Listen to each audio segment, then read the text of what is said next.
और अजीबोगरीब कहानी सुना दी कि मैं फ्राई पैन को चूल्हे पे गर्म करके उससे कपड़े इस्त्री करती थी। ये किसको बेवकूफ़ बना रही हैं आप? और भाई फ्राई पैन जब आप चूल्हे पे गर्म करते हैं काला हो जाता है।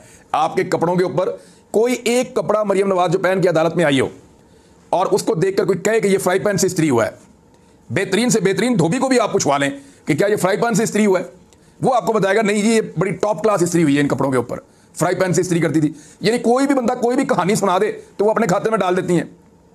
वो कहती थी मेरे पास नाइटी भी अवेलेबल थी, मेरे पास फ्राई पैन भी अवेलेबल था, मेरे पास चूल्हा भी अवेलेबल था। यानी ये सारी चीज़ें मौत की चक्की में। और मुझे उस चक्की के अंदर छोटी सी में इन्होंने बंद किया था। वो किसी बंदे ने वीडियो बना के बाहर निकाल दी। मुझे तो लगता है वो मरियम नवाज को दिखाने के लिए या किसी ताकतवर शख्स को दिखाने के लिए वो वीडियो बनाई गई थी। वो वहाँ से लीक होकर बाहर आ गई।